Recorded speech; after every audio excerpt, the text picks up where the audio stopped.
Yeah, we've worked together for over a decade, and so there's a large sample size now to work off of. But my dad heard you speak, and so he felt like this would give me an advantage playing quarterback in college, and ended up being able to meet with you during my senior season.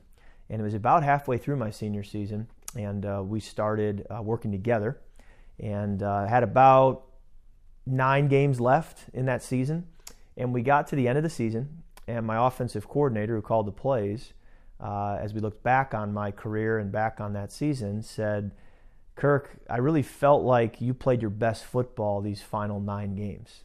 And I thought that was interesting because he knew nothing about our work together, and yet the timeline he selected as when my play really went up and then maintained at that high level exactly coincided with when we met and started working together. And I remember making that connection, saying there's something to that. And I've found over the last decade that that's been the case, that to the degree that I've really pressed in and worked with you diligently, my play has always correlated with that in such a way that I'm very successful. And there have been times to my own detriment where I've stepped away or been less engaged. And many times my play hasn't quite been as consistent. And so I decided a couple of years ago that I wasn't going to let that happen anymore. And I decided to go all in, and I have seen a much greater level of consistency in my play on the field. And so I'm a major believer in the work we've done and what it can do, not only for me as an athlete, but for me as a human being, when it comes to me being as healthy as I can possibly be, the impact it has on my family, on my relationships. So I'm grateful that we met over a decade ago. I don't know that I would still be playing football as a professional athlete today at the age I'm at, if not for us meeting over a decade ago. So extremely grateful that happened. Realizing that my brain has potential that isn't necessarily tapped into, but that by the work we've done, I can access it, I can tap into it, I can maximize the hardware and software that I've been given.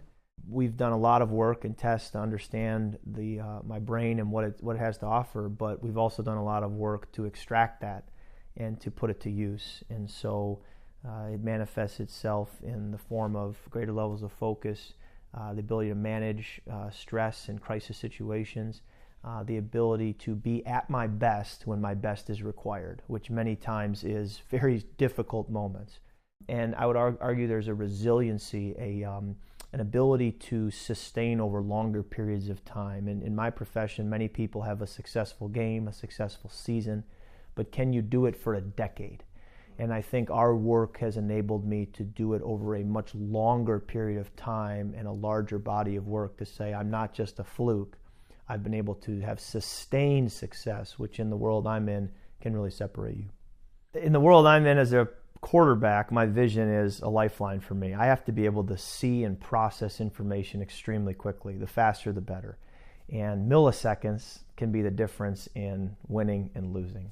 And so my eyes, my eye muscles, my brain's ability to receive what my eyes are taking in is so important, and there's very little room for error, and so we want to leave no stone unturned in that department.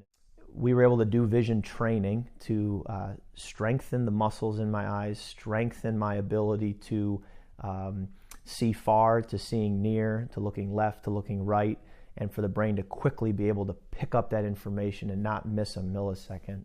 I think that's made a difference certainly on the field, but it also makes a difference when I'm reading books. It makes a difference in terms of the energy my brain has to expend throughout the day to be able to just function. If my eyes and my brain are working more efficiently, that's less energy that is put to work to function on a daily basis. So my body, my brain, and my eyes become more efficient, and I'm not as tired at the end of the day. So there are many benefits, obviously as an athlete, but I'd say beyond that as a whole person, that you really start to become your best self. And these are results that I didn't even know I could get.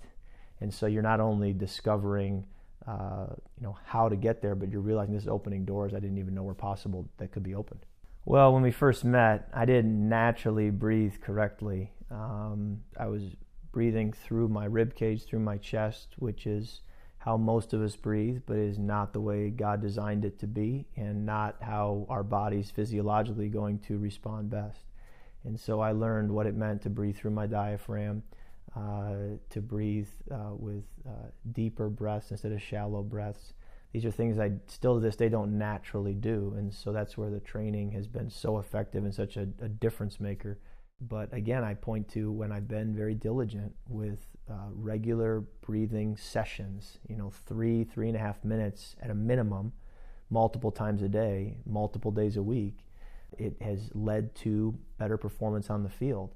And it's a job for me playing quarterback at the professional level that is very stressful. There's a lot of crisis moments, and physiologically I need my body in those moments to respond and deliver at its absolute best. And breathing is foundational for that to happen. No matter how many other good things you do, if you're not breathing correctly, you're probably not going to be able to deliver. And no matter how many things you're doing poorly, if your breathing is correct, it can cover for a lot of other issues and weaknesses. The brain is really the life force that drives who you are as a person and your ability to have success. And 80% of the brain's energy comes from oxygen that we take in as we breathe. And so to breathe effectively is going to give our brain a higher ceiling, a greater potential. And there is inflammation, there are toxins that can build up, but that this oxygen that we bring in removes. And so for me, to breathe correctly and maximize my oxygen intake and the resources I'm giving my brain, I'm maximizing who I am as a person. And that's why it's so foundational that you breathe correctly with deep diaphragmatic breathing. For the lifespan, this is a very valuable trait that will help me in the near term, but to breathe correctly and train my body to do this correctly, I think when I'm in my 70s, when I'm in my 80s, it will enable me to have a far better quality of life, and my brain will function at a far higher level. And so I'm in it for the short term and I'm in it for the long term, and breathing is foundational to both. I know I can look at data. I don't just say, well, I feel like I'm focusing better. People around me may be able to observe. We notice that you're a little more present. We notice that you're listening better. We notice that you're focusing better. It's harder for me as an individual to sense that and feel that, but I can look at data and say my brain used to be here, my body used to be here objectively, and now it's in a different place. And the science suggests that that's going to make me a more focused, more capable athlete and person. But I do think it has enabled me to not only play well, but to process information well. Game plans require so much study, so much volume, so many meetings. So there's so much Monday through Saturday to get you ready for Sunday that while Sunday's how you're measured, if you can be more effective Monday through Saturday, you're much better off on Sunday.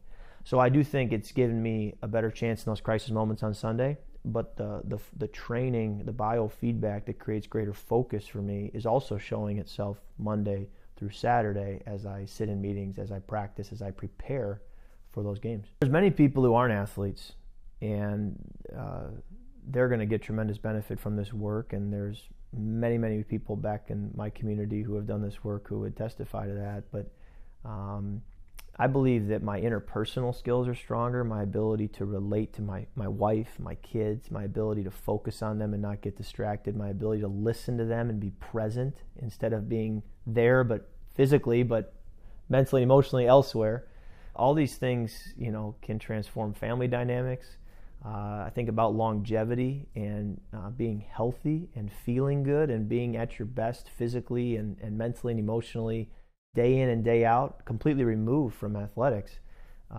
It enables me to be a better person. The fact that I can have mental clarity, that I can have energy, that I can feel an ability to manage stress, to be present, these are all things that certainly help as a quarterback, but they're really helping far more as a human being.